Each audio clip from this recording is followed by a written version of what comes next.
Donc, bonsoir à tout le monde. Je vais faire ouverte sur scène du conseil municipal. Je vais procéder à l'appel, si je suis directeur. Jean-Michel Solé, c'est mis le passeport de procuration à Jean-Michel Solé. Guy Vinot, Martine R donne procuration à Guillaume Blavet. Jean-Michel Gascou, Anne-Claire Pêche, Olivier Capey, Nicole Clara, Olivier Lacaze, Sandrine Poussane, Guillaume Blavet, Josette Monté, Gérard Petit donne procuration à Nicole Clara, Isabelle Assensi, Élie Verget, Louise Serralongue, Denis Guy, Marie-Josée Grazin, Jean-Louis Florisson, Evelyne Canovas donne procuration à Guy Vinot, Cédric Castella, Roger Rouille, Emmanuel Fradé, Myriam Noguès, Jean-Charles Colomine, Elisabeth Leza, Marc Marty. Merci. Donc je vous propose comme secrétaire de séance Marie-Josée Grazin. Est-ce qu'il y a des personnes qui sont contre, qui s'abstiennent? Je vous remercie. Donc, le premier point de l'ordre du jour est l'approbation par le conseil municipal de la séance du 12 avril 2018. Est-ce qu'il y a des personnes qui ont des observations? Oui. Ce compte rendu nous paraît précis, fidèle à tout ce qui s'est dit lors de la dernière réunion. Toutefois, page 17, je lis, concernant le vote séparé du budget de fonctionnement et d'investissement, le maire indique ensuite que le renseignement sera pris auprès des avocats de la commune. Je ne pense pas qu'il soit nécessaire de prendre des renseignements auprès des avocats, mais ce qui de suite a été donné à ce sujet. On va en parler si vous voulez. Je vous propose de voter le procès verbal et on en parle. Est-ce qu'il y a des personnes qui sont contre, qui s'abstiennent? Je vous remercie. Donc, je vous avais indiqué que lors de la dernière séance, nous avions aucune réponse. Donc, nous avons interrogé, je vais peut-être laisser à M. le secrétaire général du temps expliquer, et je reviendrai sur autre chose. Et donc, il y a le parlementaire, dans le cadre d'une question parlementaire qui a été posée en 2003, adressé une question au ministre concernant la procédure du vote budgétaire. C'est Madame Brigitte Lecoton qui souhaitait donc interroger le ministre délégué au budget et à la réforme budgétaire sur les modalités d'adoption du budget par le Conseil. Donc il y a une réponse qui a été portée par le ministre. On pourra vous passer une copie, bien sûr.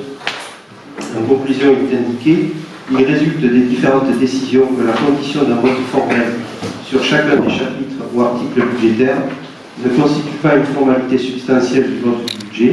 Le Conseil peut donc adopter le budget par un vote global, à la double condition que le budget soit présenté par chapitre et article, et qu'un débat préalable ait lieu permettant de constater l'assentiment de la totalité de la majorité des conseillers présents sur le budget.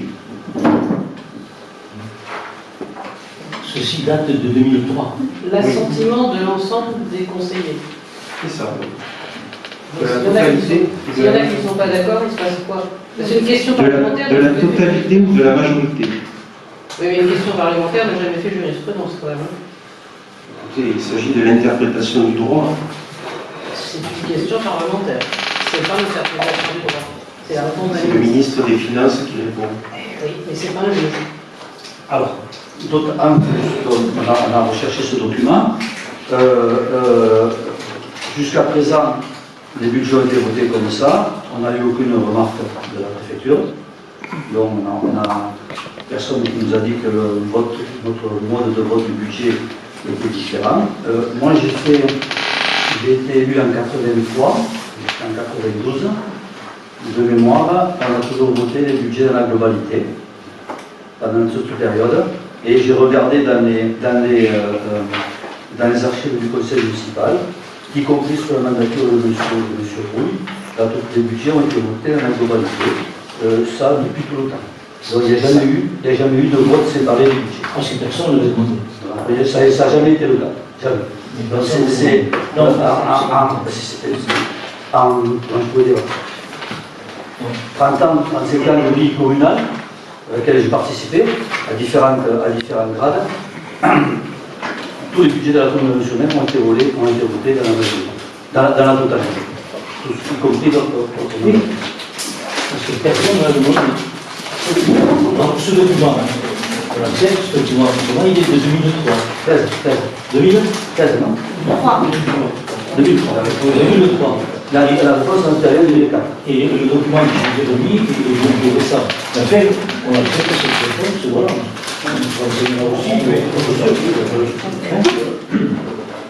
Monsieur le secrétaire, vous avez dit au début que cette dame a dit que le budget peut être voté dans sa globalité, c'est ça. Peut-être. C'est pas toi, c'est pas toi, c'est ça veut dire qu'il peut être, mais ça veut dire qu'il peut aussi. Il peut ne pas l'être. C'est ça l'expression du Conseil du Ça veut dire que vous refusez qu'il ne le soit pas. Oui. D'accord. C'est clair.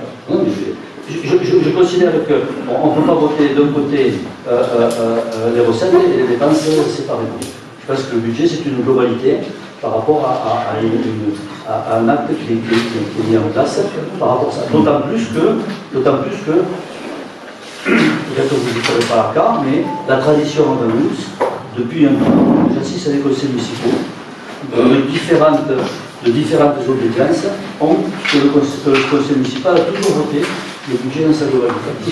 Si je peux me permettre, ce n'est pas les recettes d'un côté et les dépenses de l'autre, c'est le fonctionnement d'un côté et l'investissement. Oui, dans le fonctionnement, il y a les recettes et les dépenses, et dans l'investissement, il y a les recettes et les dépenses. Oui, mais juste pour porter à votre connaissance, c'est que l'investissement découle du budget de fonctionnement, puisqu'il est financé par les excédents de fonctionnement en partie, en grande partie. C'est un budget en lui-même.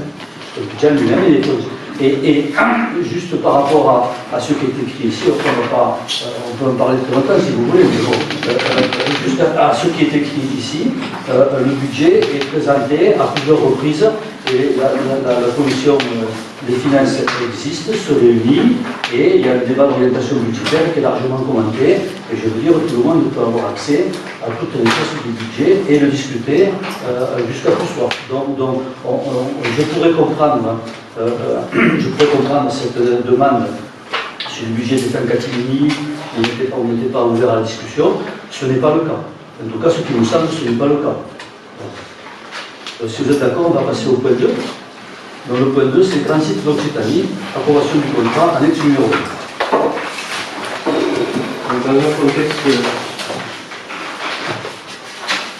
Dans un contexte de libre concurrence, la politique régionale pour le tourisme se mobilise autour de deux enjeux majeurs, la structuration et la qualification de l'offre touristique régionale et le renforcement de l'attractivité du territoire.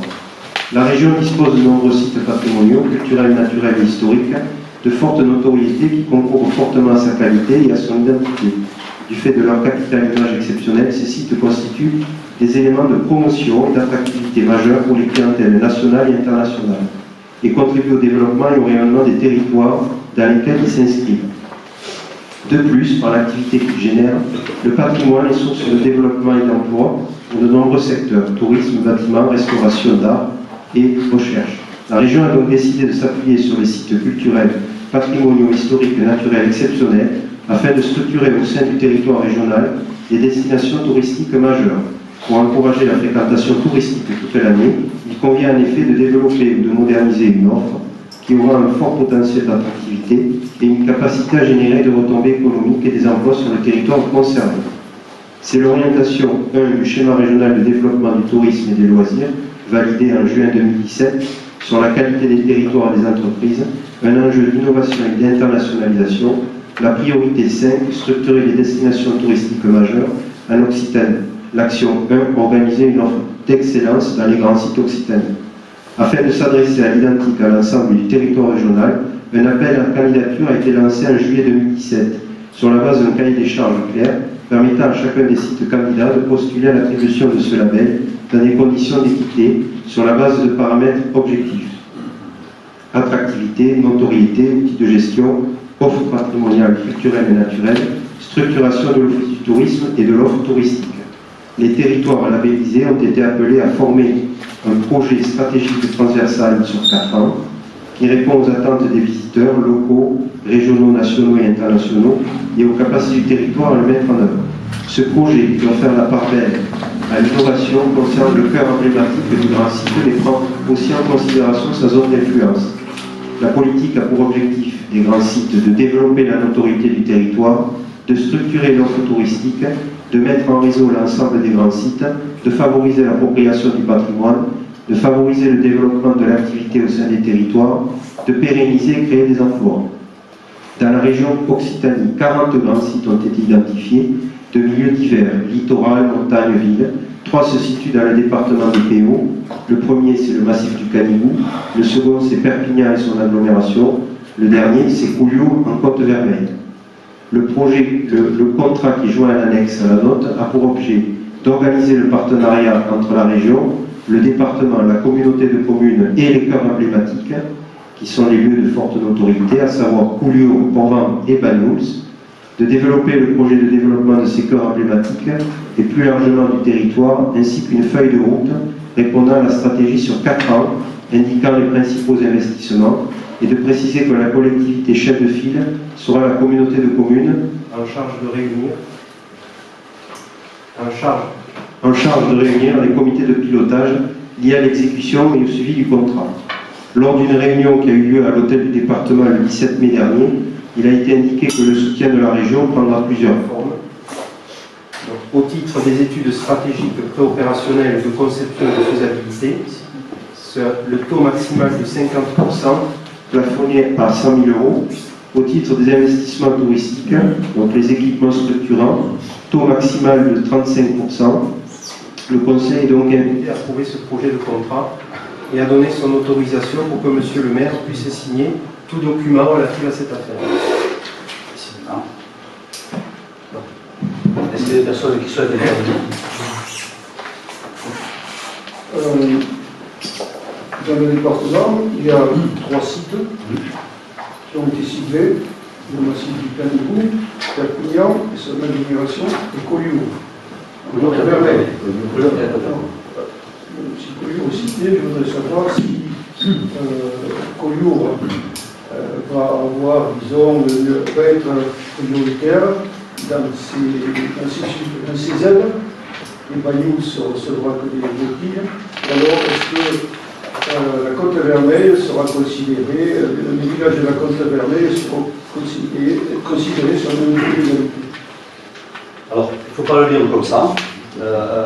Juste pour dire, d'abord, on n'est pas en concurrence avec Collioure. Collioure, c'est Collioure, avec ses particularités. Banyuls, c'est Banyuls, avec ses particularités et ses points forts aussi. Le projet a été porté autour des cœurs emblématiques. C'est comme quand on citerait le Canigou et Perpignan. Ce n'est pas les villages autour du Canigou qui seront prioritaires par rapport à ça. C'est qu'à un moment, le Canigou, comme Collioure, et tant mieux pour Collioure, sont des repères, des marques, entre guillemets, qui sont connues. Lorsque le dossier a été, d'abord ça a été, il faut le reconnaître aussi, sur une initiative, une proposition de la ville de Collioure, qui voulait au départ porter le projet seul, parce qu'en tout cas il était intéressé pour le porter, et bien entendu ça n'a pas été possible, puisque le projet doit regrouper un certain nombre de villes. Le projet est porté par la communauté des communes, et la région, c'est elle qui donne les intitulés au grand site, pour qu'ils soient facilement repérables. Nous aurions préféré que le grand site s'appelle uniquement Côte-Vermeille, mais il a été choisi par la région, Collioure, parce que Collioure, ça parle à l'international, Collioure et la Côte-Vermeille. Dans le grand site Collioure et la Côte-Vermeille, il y a 3 pépites qui ont été, ou 3 villages cœurs emblématiques qui ont été retenus. Collioure, pour tout ce qu'il représente, et on ne va pas en rajouter. Port-Vent, à travers Pouilly, le port et toute l'histoire maritime, et notamment avec le dôme et l'obélisque, et Banyuls avec le village de pêcheurs, les paysages viticoles, mais aussi son cœur de ville, qui est relativement très atypique, et puis Maillot, la culture autour de l'artiste. Voilà. Cervère n'a pas été retenu. Argelès n'a pas été retenu, aux grandes dames d'un ami commun que nous avons, et pourtant il y a eu des bagarres qui ont été faites. AN n'a pas été reconnu, pourtant il y a la cathédrale d'Aisne et le quartier d'Aisne. Ça n'empêche pas, et ça a été précisé à toutes les réunions qu'on a assistées, toutes les subventions, bien sûr, seront mises sur ces 3 sites, mais ne seront pas mises que sur ces 3 sites, parce que l'objectif, c'est que ces 3 sites, Bagnous, Port-Vendre et Collioure, rayonnent autour de la communauté des communes, évaluent d'entraînement et permettent le développement d'Argelès avec ses particularités, d'Aisne, je pense à Aisne parce qu'il y a un vrai intérêt patrimonial, mais aussi le massif des Albers, etc. Donc c'est une démarche qui est bien ciblée parce que la volonté de la région, c'est de devenir, elle est 11e, elle a la 11e place dans les régions touristiques actuellement. Elle souhaite rentrer dans les 10 premières régions touristiques. Elle a mis en place le politique de grand site justement pour flécher les particularités, pour orienter sa communication et pour appuyer là où il y a absolument des choses remarquables à voir. On a la chance, et c'est une opportunité pour la ville de Bagnous-sur-Mer, d'avoir été retenu. Ça nous permettra, j'en ai parlé en commission d'urbanisme, on en parlera dans le second sujet où je peux l'aborder déjà, ça nous permettra de bâtir un vrai projet de réhabilitation de notre centre urbain, et je pense notamment au Capoun, je pense au cœur de ville, la rue Saint-Pierre, en allant jusqu'à l'Étoile, l'avenue Puy-Delmas, mais aussi depuis Delmas, et aussi d'autres endroits. Ça nous permettra, avec un travail qui sera fait par un architecte du patrimoine, d'identifier les périmètres, de les protéger et de pouvoir les mettre en valeur à travers cette appellation grand site qui va nous ouvrir 50% de subventions pour les études et 35% de subventions pour les travaux. Donc ça nous permet, je rappelle que les rues, routes et trottoirs sont très mal financés ou très peu subventionnés, ça nous permettra dans les prochaines années, et je pense que c'est un projet qui va s'étaler sur 3, 4, 5 et 6 ans, et peut-être plus, de revitaliser, de refaire, d'améliorer, d'embellir tous ces cœurs de ville avec au moins 35% de subventions. Et peut-être plus, puisque ces subventions sont cumulées avec la DETR, que l'État peut venir pour nous aider, ou des fonds de bourg-centre, etc., etc. Donc c'est une réelle opportunité, et ensuite ça va nous rendre visible par rapport au tourisme, puisque Bagnous sera cité, bien entendu, et Bagnous sera mis en avant à travers toute la promotion, et Dieu sait si une région de 55 000 habitants a une puissance, une force de frappe importante, qui nous permettra justement de nous développer touristiquement avec, je ne vais pas vous redire tout ce qui a été lu, moi je trouve que le mémoire est assez complet. Juste une question, s'agissant des subventions. Il y a 50% plafonné à 100 000 euros. Pour les étudiants. Donc ça veut dire déjà que à 200 000 euros, on ne subventionne plus. Moi, le contrat est intéressant, mais on se renseigne. Je peux t'assurer que les véhicules n'y sont pas. Est-ce que ces subventions sont allouées à chacun des projets, c'est ça, ou dans un projet global? Pour chaque cœur emblématique, pour chaque projet, pas pour les 3 villes. Ça, ces 50% vont nous permettre, qu'on va passer directement à un site patrimonial remarquable, puisqu'il va falloir qu'on crée un SPR, un site patrimonial remarquable, il va falloir qu'on fasse une étude urbanistique, environnementale, sur les façades, sur un embryon de projet, sur une vision, et tu sais comme moi en participant à la commission du LOPA, combien on a des difficultés quand on a des volets roulants, des climatisateurs entre des percées de façade, etc., qui sont en train de s'estomper, et je le répète, parce que, chance ou pas chance, chacun interprétera, le fait que la maison 12 ans soit classée, fait qu'on a un périmètre de protection de construction autour de la maison de 12 ans de 500 mètres. ça veut dire, je le prends à la louche comme ça va pratiquement aux ailes, jusque pratiquement au laboratoire à gros, pas tout à fait, et tout le cœur de ville. Ça veut dire que déjà ce classement qui nous est imposé par la maison 12 ans, l'architecte évalué en France émet un avis qui n'est pas contestable. Je le sais. Je veux dire, voilà. Donc on est déjà sous protection là-dessus. Ça, c'est un sujet qui peut nous amener financièrement pour nous aider dans cette protection-là. Dans ma question, si tu veux, j'essaie d'apprécier l'importance de la subvention. Voilà. Parce que quand je vois au maximal de 50% plafonné à 100 000 €, est-ce que, supposons qu'en Côte-d'Armeuil, les 3 villages montent un projet, on y passera allègrement. C'est par village, c'est par cœur emblématique. C'est par village. Oui. Bon, mais voilà, c'est clair. Ça, c'est par village, c'est par projet qui est porté. Et ensuite, c'est 35%. Hein? Ok, c'est pas plafonné. Oui. Oui. On a déjà inscrit au budget, il y a 40 000 € cette année, 50 000 € cette année sur le budget, sur lequel on va demander une subvention. On a inscrit 50 000 € au budget parce qu'il va falloir qu'on crée maintenant une SFPR, et pour créer cette SFPR, c'est pas nous qu'on le décide. Il y a tout un tas de modalités, je suppose que vous l'avez lu.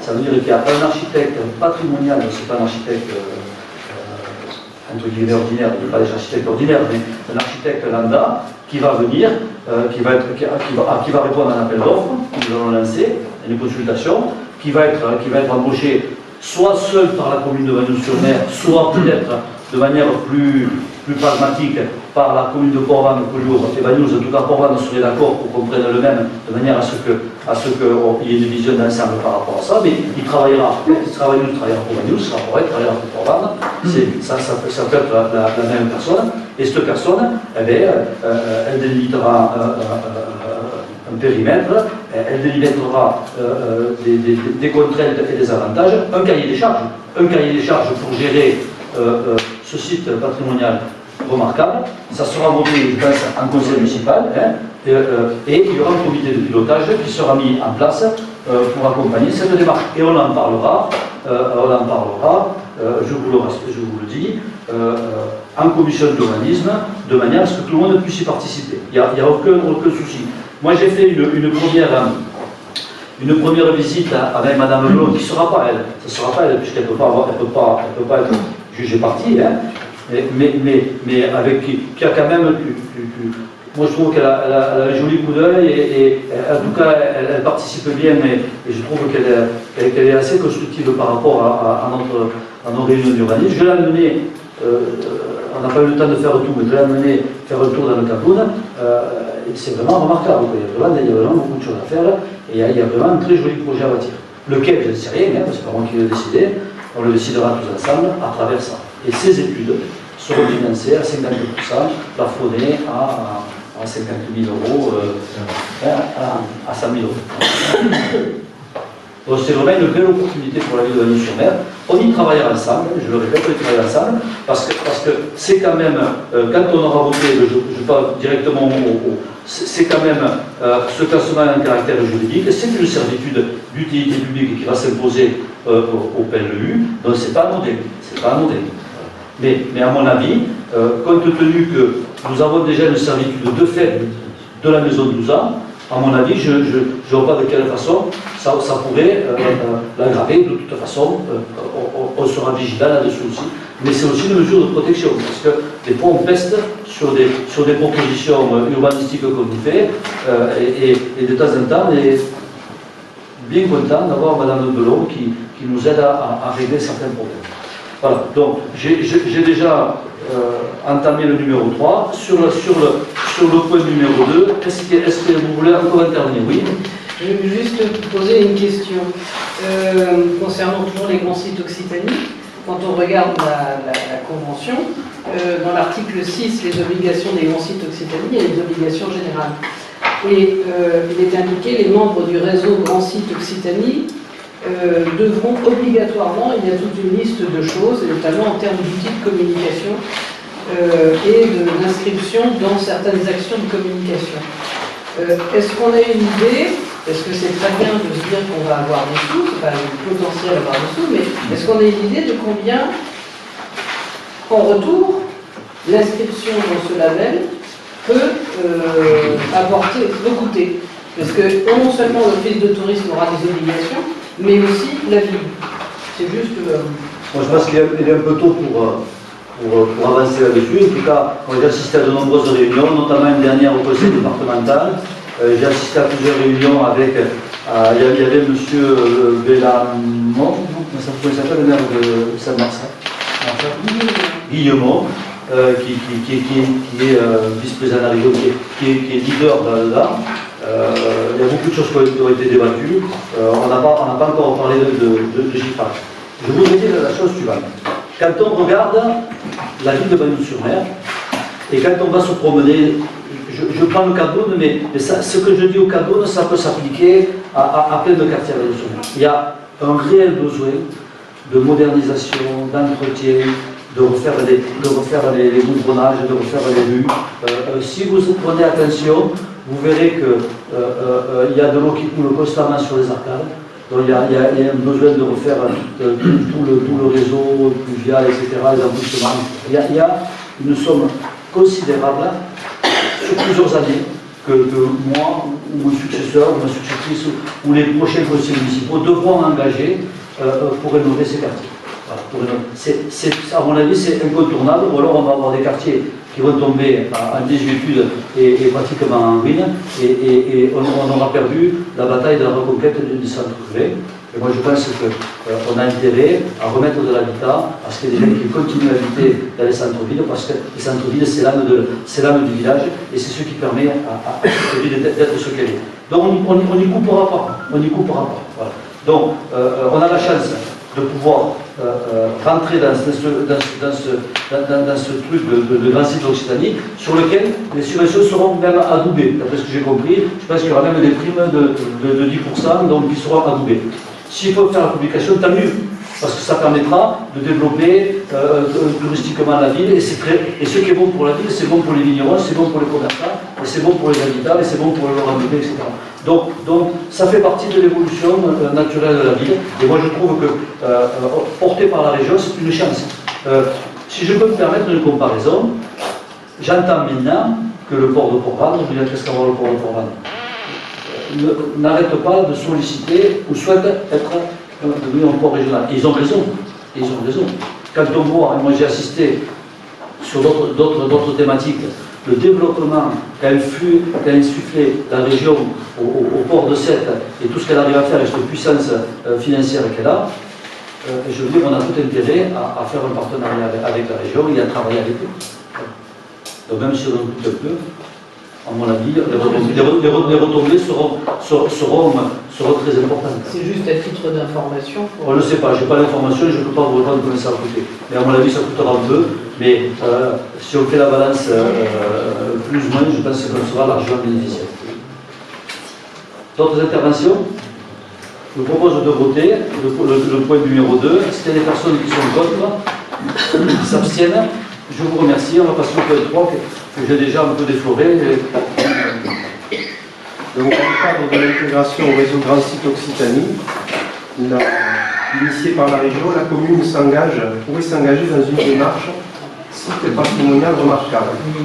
La ville est mobilisée dans une démarche de prévention par ces sites inscrits et classés, par la requalification des espaces publics, la mise en œuvre des outils de gestion réglementaire en matière d'urbanisme et l'approbation dernière de la démarche Agenda 21.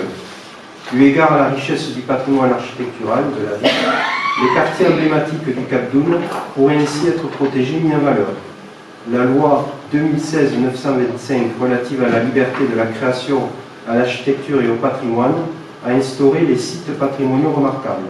C'est une démarche qui allie conservation du patrimoine avec restauration de l'habitat et maintien des commerces de proximité. Le document résultant précisera au cas par cas les restaurations possibles et sera annexé prévu. Les travaux entrepris par les propriétaires seront éligibles à la loi Malraux. L'un des enjeux de ce classement en zone patrimoniale remarquable est l'obtention d'aides conséquentes de l'État et de la région pour la rénovation du baux par les propriétaires privés et publics. Un SPR se définit comme un quartier dont la conservation, la restauration, la réhabilitation ou la mise en valeur présente du point de vue architectural la place dans l'organigramme et reconnaître les spécificités de certains postes, susciter l'engagement des collaborateurs, garantir à chaque agent le maintien du montant alloué antérieurement. D'ailleurs, ce point a été validé par le comité technique en novembre 2017. Concernant les moyens pour atteindre ces objectifs, il s'agit de prendre en compte les fonctions exercées, de donner aux indemnités des intitulés compréhensibles et pédagogiques, et enfin valoriser et encourager l'assiduité. Il est entendu que le montant indemnitaire globalement alloué à chaque agent est fixé dans les limites de maxima autorisées par la réglementation prévue pour les fonctionnaires de l'État. Il est donc proposé à l'Assemblée d'instaurer ce RIFSEP, dont les critères sont précisés dans la note qui vous a été adressée. Est-ce qu'il y a des personnes qui veulent intervenir? J'ai une question sans doute complètement idiote, mais je la pose, c'est pas grave. J'ai l'habitude de poser des questions idiotes. La fonction publique d'État, combien on a de fonctionnaires d'État à Vaduz? Parce que moi je pensais que c'était de la fonction territoriale. Les fonctionnaires, les instituteurs par exemple. Oui, mais en quoi ça concerne la municipalité de Vaduz? C'est ça que j'arrive pas à comprendre. On est obligé de... C'est un souci de transposition.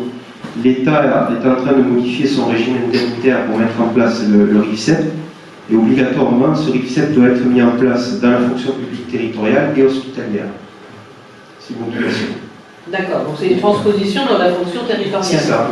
D'accord, parce que quand je vois que c'est marqué dans la fonction publique d'État, je me dis, oula, je ne savais pas qu'on avait des fonctionnaires d'État. Il s'agit de Ça concerne les fonctionnaires territoriaux, donc ça fonctionne. Les trois fonctions publiques.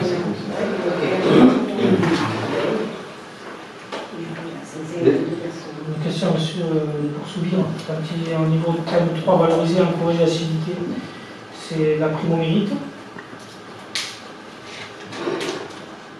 Alors ça concerne dans le CIA, qui est le complément indemnitaire annuel, c'est optionnel. C'est-à-dire qu'en fonction des entretiens d'évaluation qu'on a instaurés il y a 2 ans maintenant, et en fonction des résultats, s'ils ont été atteints ou pas, on peut verser une prime. Alors l'assiduité fait partie des critères à prendre en compte par rapport à cela. Ça peut engendrer de pointeuse. On en a parlé lors du dernier comité syndical. Je suis opposé, mais ça peut engendrer le pointeuse. Et je rappelle que c'est la personne qui a demandé. Il a demandé. N'est-ce pas? Moi, je suis opposé. Mais bon. Oui. Mais c'est le personne qui a demandé. Ça va pas ce que c'est. Pardon? Il savent pas ce que c'est. C'est un choix. Alors après, C'est un choix. Après, j'ai des questions bêtement basiques. Là, on a le montant maximal. Je parle de l'IFCE. Hein. On a les montants maximales où je vois les exemples. Hein. Direction d'une collectivité à 36 210 € par an. Et ça va en descendant. Agent d'exécution, agent d'accueil à 10 800 € par an. Quand on prend une calculette, pour un agent d'accueil, ça fait en gros 900 € par mois. Est-ce qu'on peut avoir une idée du montant moyen à Vaduz-sur-Mer de ces primes? Les primes actuelles? Oui. Oui. On peut en parler lors d'une réunion de travail. Parce que je trouve que ça serait intéressant, parce que d'après mes petites connaissances, une prime ne s'intègre pas, enfin n'est pas prise en compte pour la retraite, Non. alors que le salaire, oui. Mhm.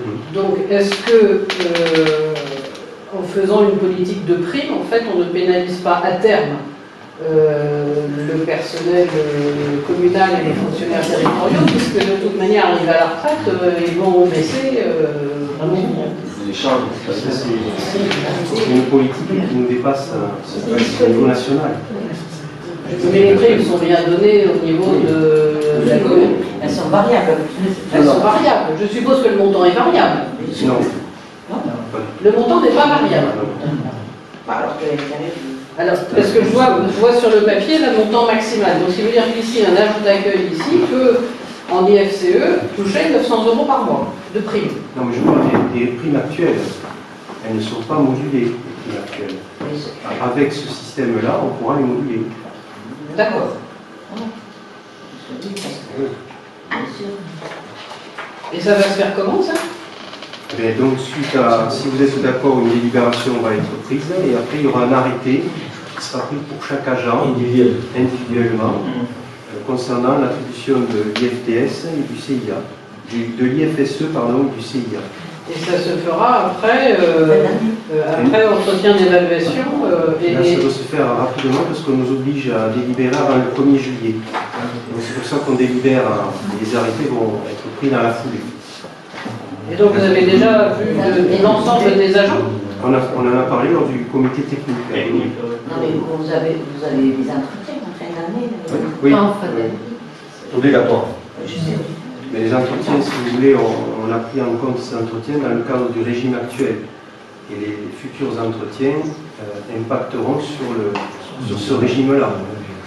D'accord, donc les primes qu'ils ont à l'heure actuelle, qui est variable, vont être variables. Les primes qu'on va mettre en place, puisqu'on va mettre en place maintenant ce dispositif-là, seront modulées en fonction notamment des entretiens d'évaluation qu'on fera en début d'année prochaine sur l'exercice de Donc en fait, ils peuvent toucher moins les salariés. ou plus. Ou plus. Ils peuvent toucher moins ou plus. Oui, mais C'était encore, validé par l'ensemble des participants au comité technique, c'était qu'on ne touchait pas au régime indemnitaire le montant actuel. Bon, vu le gel du point d'indice, c'est-à-dire que ça ne sera pas moins, quoi. Ce ne sera pas moins. Ça peut Dans être la que plus. théorie, c'est possible. Mais Oui. ici, on s'est entendu. Ici, ça peut être que plus. Oui. Oui, ça peut être que plus, on ne baissera pas les salaires. Voilà. Ce que vous l'entendez. Oui, Ce qui avait été décidé. Oui, c'est ça. oui, mais là, on parle de primes, pas de salaire. Oui, Les mais primes, pourquoi? on ne baissera pas les primes. Mais non, mais je veux dire quand Je me sens mal, ça te baisse le salaire. On ne baissera pas les primes. Par contre, peut-être il y a des règles qui auront pas de gratification. Après les entretiens, l'évaluation annuelle, la finalité, c'est de prendre en compte les besoins du salarié et aussi les besoins de l'entreprise ou la mairie actuellement, savoir si les objectifs sont atteints ou pas, pourquoi, pour quelles raisons, est-ce que le salarié n'est pas heureux dans son travail, etc. Il peut y avoir plusieurs raisons, mais aussi, ça permet aussi de motiver le salarié en lui fixant des objectifs, ou en fixant des objectifs communs, et si les atteignent, lui donner une gratification. Et ce sont des arrêtés individuels annuels.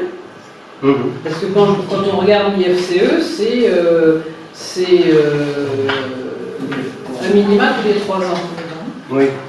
Donc l'IFCE, il y a une des primes qui est sur 3 ans et l'autre qui peut potentiellement être révisée de façon annuelle. C'est versé mensuellement. C'est le CIA. Non, L'IFCE est versé mensuellement. et c'est celui-là qui dure sur. Donc le montant est sur 3 ans minimum. Après, on peut moduler par un arrêté, peut être modifié par un autre arrêté. Le montant peut être modifié, bien sûr. Les ne bougent pas. Comment? Les que vous avez fixés ne bougent pas. Et en fait, tous les régimes indemnitaires vont disparaître. Tout va être englobé dans cette ficelle. En clair, un employé qui a obtenu une prime sera perdre.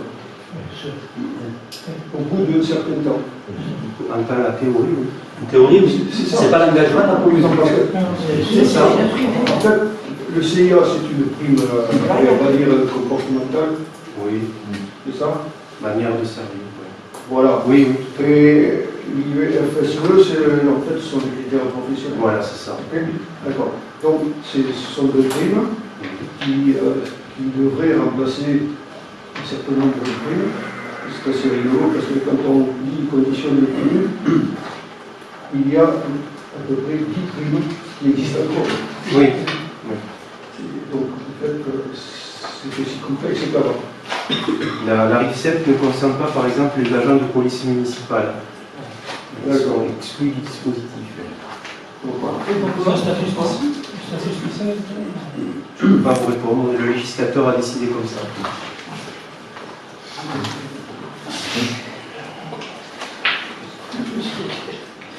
Merci. fait simple.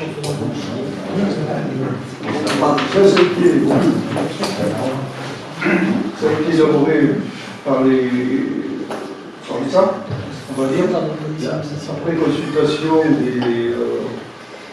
Vous parlez de la RICEP? Oui, c'est le origine. Oui, C'est l'État qui l'a mis en place.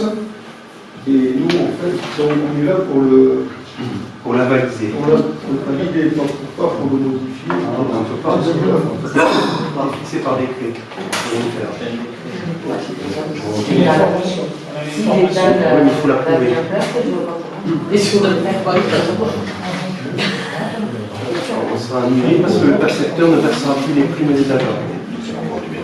Il va considérer que le régime des primes actuel est illégal. De toute façon, il faut le voter. Voilà. Une question. La présentation de cette délibération est très vaste, très complète, presque complexe, mais il y a un foisonnement d'informations, de cycles, de tableaux, de nombres. Est-ce qu'on pourrait faire une synthèse, si c'est possible, sur les conséquences positives et ou négatives pour l'ensemble du personnel? Est-ce qu'on pourrait cibler des points positifs, ce que je souhaite, et éventuellement des points négatifs? Une synthèse de ça. Le point positif, c'est la visibilité du dispositif. Il n'y aura plus qu'une prime. Donc l'agent saura quelle est sa prime.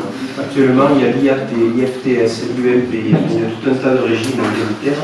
Je ne sais pas à quoi ça correspond. Là, au moins, il y a une prime qui saura exactement. Là, c'est positif. Là, c'est positif.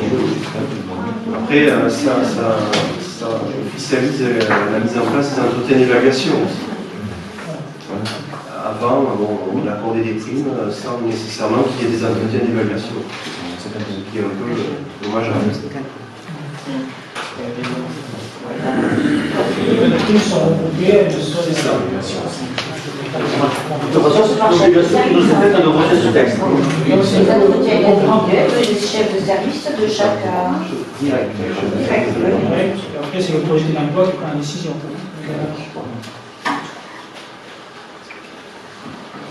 Juste au dernier comité paritaire, donc, comme le point d'indice a été bloqué, les agents, je rappelle qu'on a la grande chose, mais c'est toujours un geste, on a doublé le chèque de cadeau, donc de 50 € par agent. Donc on a rajouté 50 €, donc la démarche n'est pas d'enlever, elle est d'accompagner les agents.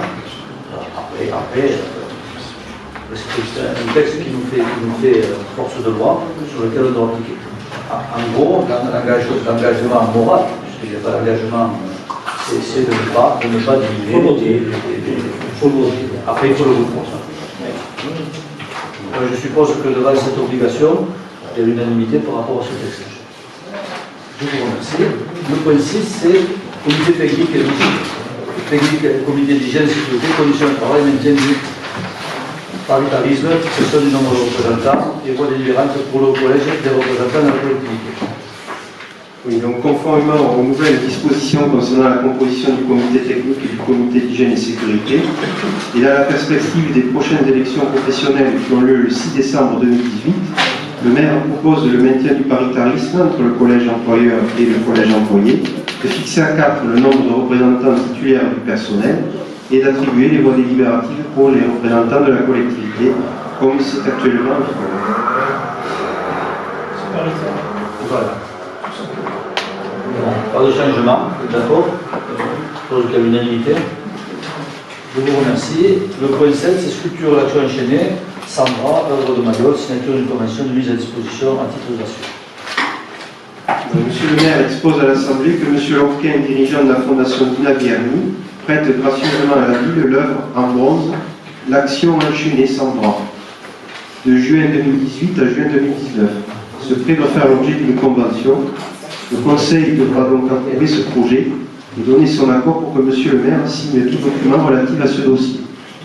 Une intervention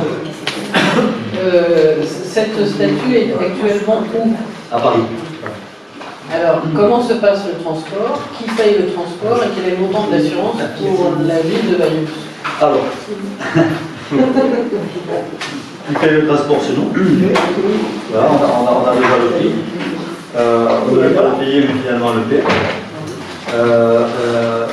On ne connaît pas le montant de l'assurance, puisque c'est une assurance particulière.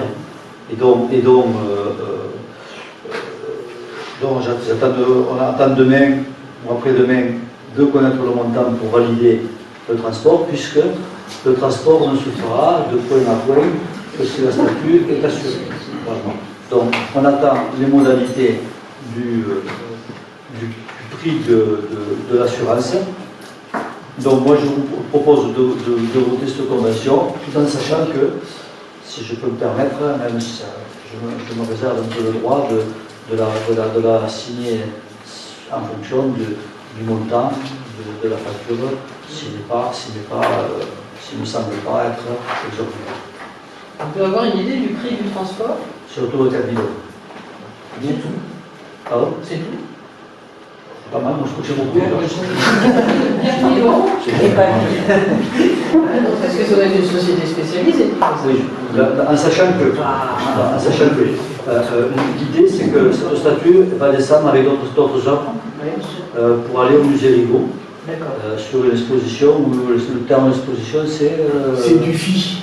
Du FI, mais il y a des œuvres de Maillol et l'idée c'est que l'année prochaine ce sera une grande exposition qui sera Rodin et Maillol, qui sera au musée Rigaud.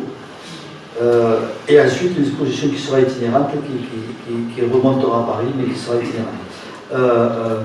L'idée qui est la nôtre, c'est de voir dans quelles conditions on peut avoir un partenariat par rapport à cette grande exposition, qui d'après les spécialistes, alors moi je n'en suis pas un, fera date dans le monde de la sculpture, parce que Maillol Rodin, c'est quand même quelque chose.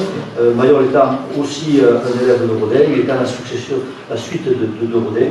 Donc ça nous paraît intéressant que la ville de Vallée-sur-Mer soit partenaire dans cette grande exposition, et culturellement, je pense que ça va nous amener un plus. Voilà.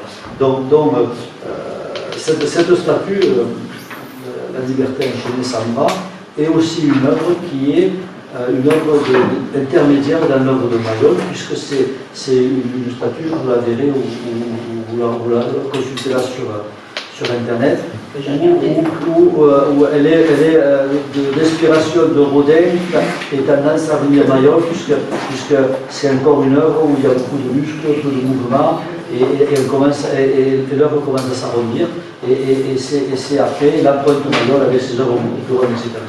Donc c'est une œuvre pour les spécialistes, qui est une œuvre intermédiaire entre les deux, et qui fera certainement parler d'elle dans l'exposition, je suppose, l'année prochaine. Voilà. Donc, est-ce que c'est intéressant pour nous de l'avoir? Moi je pense que oui. Est-ce que c'est intéressant de l'avoir sans réserve de prix? Ma réponse est non. Donc, maintenant, comme je vois qu'on me dit non, mais pas ça, on ne peut pas en assurer, ça c'est compliqué.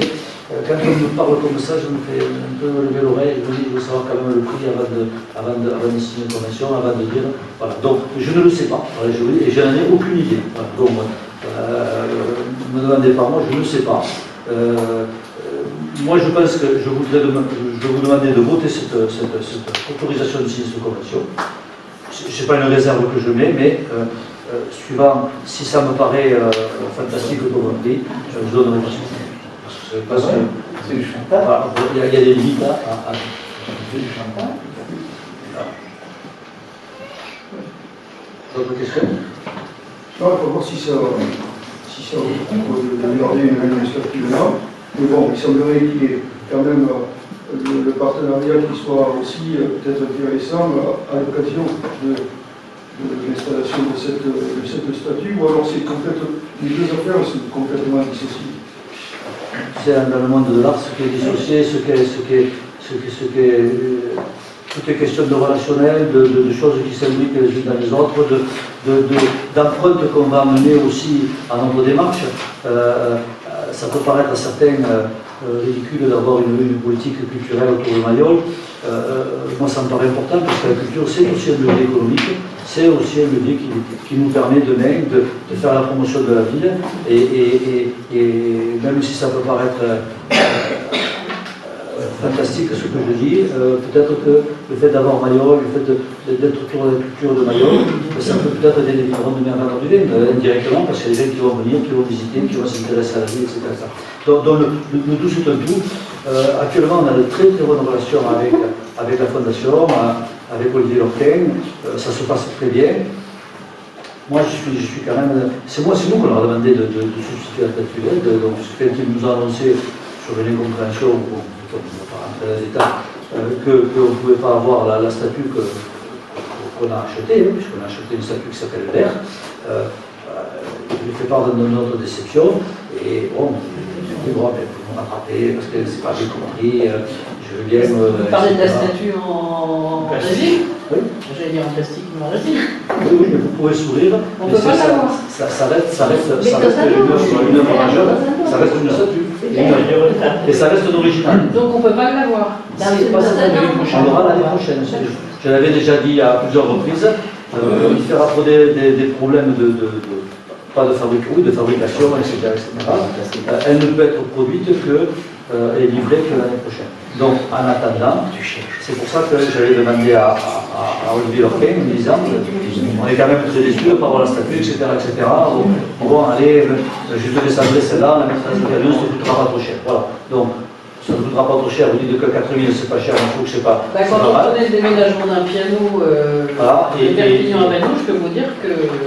Et partant de là, pour venir de Paris, c'est pas je ne connais pas encore le montant de l'assurance, dont on a obligation de souscrire, voilà, et si le montant de l'assurance est exorbitant, peut-être qu'on renoncera à ça. Mais si ça nous paraît acceptable, c'est bon? C'est bon pour tout le monde? Allez, est-ce que les personnes qui sont contre, qui s'abstiennent? Je vous remercie. 9, c'est modification du cadre des effectifs de la commune. Dans le livre, communauté des communes, Madame peut permettre les groupements de commande. Donc, par délibération de novembre 2013, le Conseil a approuvé le principe d'une convention de groupement de commande, prestation de formation hygiène et sécuritaire des agents communaux avec la communauté de communes et ses communes membres. Le groupement de commande aura pour objectif d'une part de réaliser des économies d'échelle par une mutualisation des procédures d'achat et de passation des marchés publics, et d'autre part de mieux coordonner l'ensemble des opérations de formation. La convention arrive à échéance. Monsieur le maire propose de renouveler ce document et de l'autoriser à entreprendre toutes les formalités nécessaires. Personne qui veut intervenir? Qui sont contre? S'abstiennent? Merci. Donc le point 9, c'est la modification du tableau des effectifs de la commune.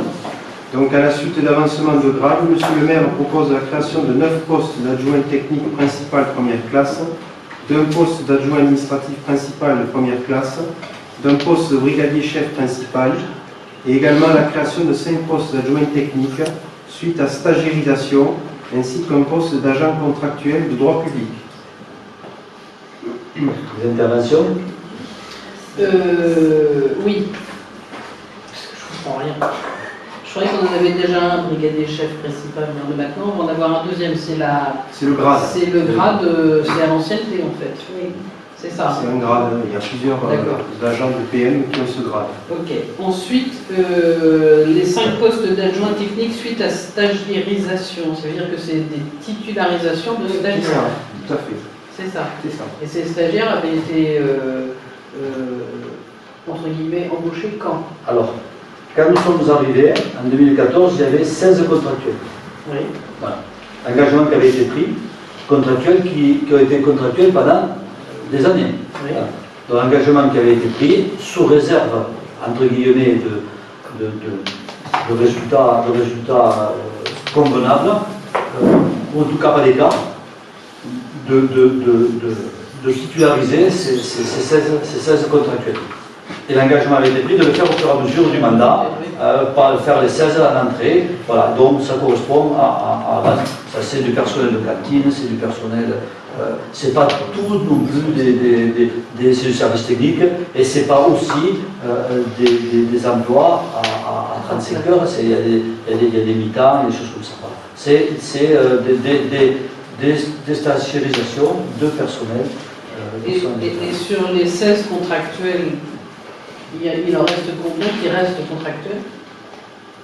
C'est pas énorme, c'est moins que moins que ça. Moins que ça. Il y en a un qui n'a pas été retenu. Il y en a donc 15 qui sont restés dans la boucle. Dans la boucle, d'accord.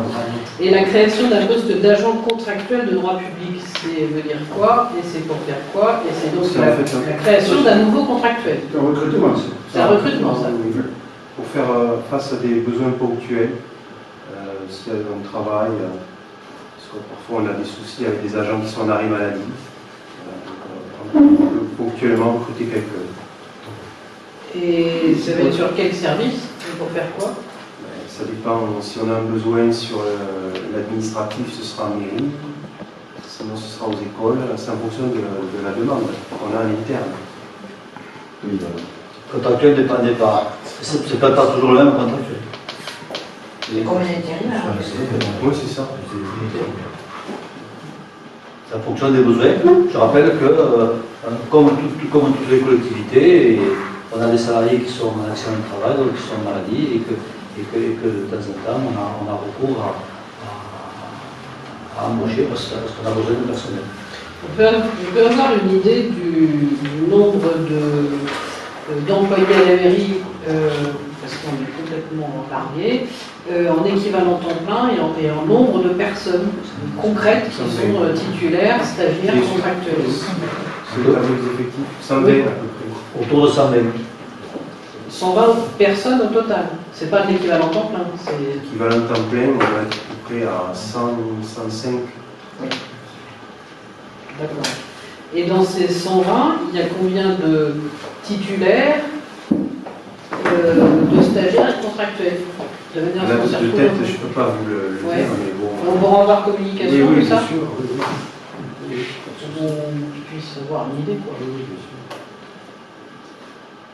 Ça ira dans le même truc que les montants des prix, tant qu'à faire.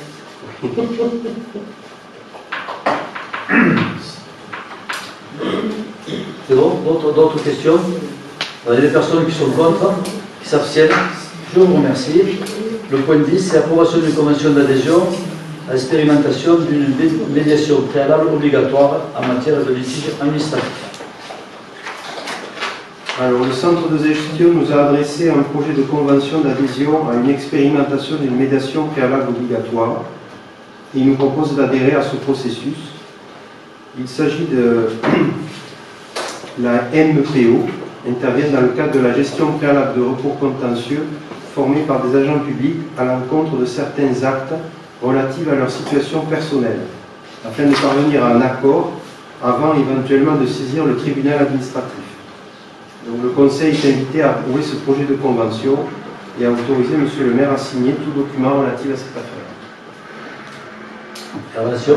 Ben, c'est pareil, est-ce qu'on a une idée du nombre de litiges administratifs au Tunisie? Il n'y en a aucun. Il n'y en a aucun. Mais c'est au cas où, quoi. C'est au cas où. Et c'est mieux gratuit. de faire une médiation. C'est gratuit, ça? Oui, c'est gratuit.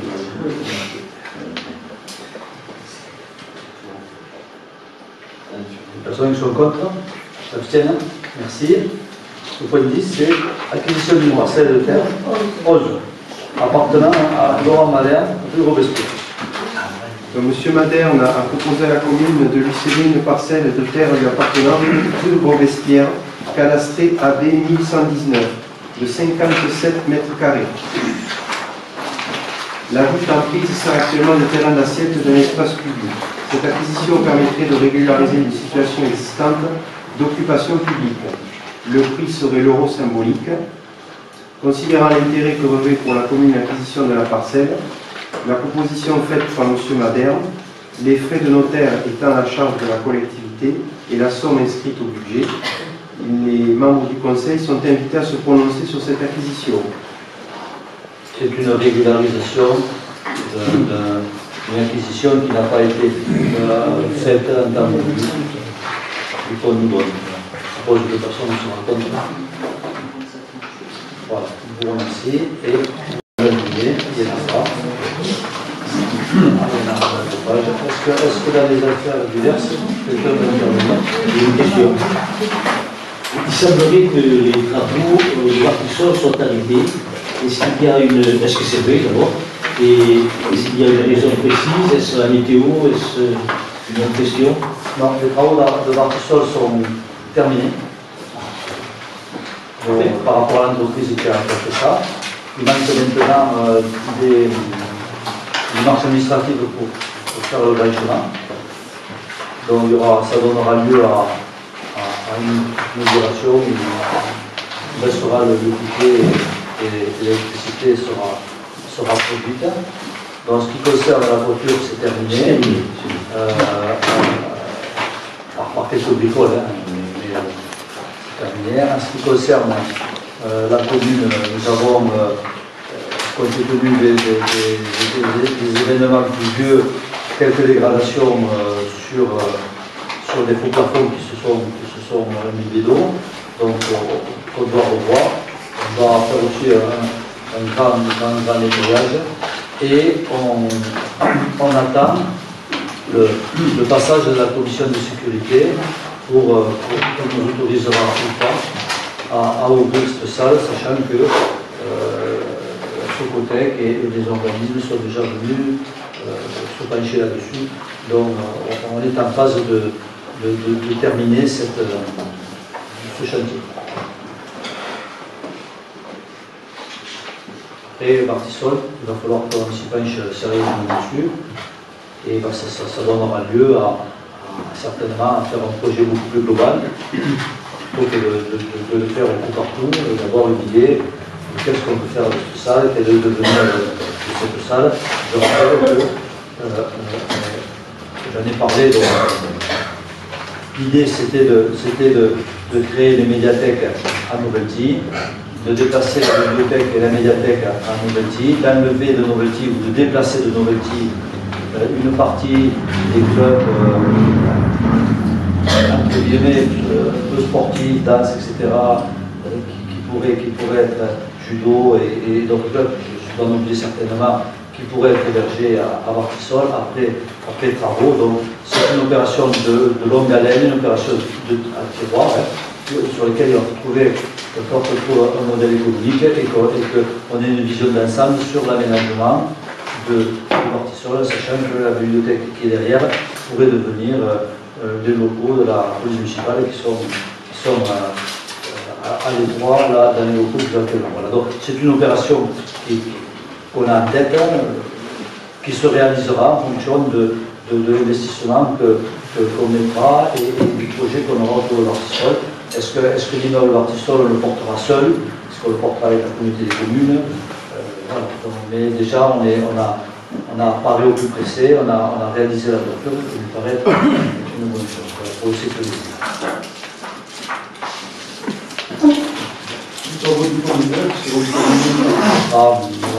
On est au détail. Il nous manque les pierres du banc et du socle de la statue. Ils sont en train d'installer le patelage. Ils vont installer les rampes pour nos amis pour qu'ils puissent aller se baigner. La plage va être installée d'ici le 15 juin, tout sera prêt. On est dans le détail. Si on n'a pas mis les candélabres, c'est parce qu'il y a eu un problème avec l'usine au niveau de la fourniture et de la peinture, ce que j'ai compris, une chose comme ça. Mais on est vraiment dans le détail. On a fini et il manquera aussi installer les éclairages des arcades qui sont aussi en commande. Voilà. Et si les choses ne sont pas terminées, c'est parce qu'on a des problèmes, enfin pas des problèmes. On a des délais de livraison qui sont pas respectés par les entreprises. Mais on est à la fin. Le revêtement de la chaussée, Le revêtement de la chaussée, normalement c'est la nuit de mercredi à jeudi et la nuit de jeudi à vendredi, ça va se faire cette semaine. Demain soir, pas cette nuit, à moins qu'il y ait une trompe d'eau, un cataclysme, mais c'est prévu de le faire de nuit. On va garder les dodanes comme ça. Ah oui. Ce sera des traversées piétonnes. Ce sera des traversées sur le piétonnes. Donc ça permet de ralentir et en même temps de sécuriser les passages piétons. C'est une zone transit. Monsieur Rico, là, pour venir à l'entrée, il nous parle tout à fait sur votre Ouais, c'est pas qu'il est dangereux, c'est une moto. Alors le petit haricot, moi je partage votre avis, mais il a été imposé par le conseil départemental et il va être peint et il va y avoir dessus des flèches bleues, vous savez, sur un panneau qui donne la voie de circulation. qui supporte un choc, quoi, je veux dire, voilà. Donc, mais il nous a été imposé par le conseil départemental. Moi je partage votre avis, mais bon, après on ne décide pas tout. Après, moi je pense que c'est. Après, si la moto roule normalement, elle ne va pas avoir d'accident. Si elle roule trop vite, elle peut avoir un accident, je comprends. Mais les marquages de sol aussi, c'est très glissant pour la moto. Bon, après, moi je partage ça. C'est comme ça. C'est bon? Allez, bonne soirée.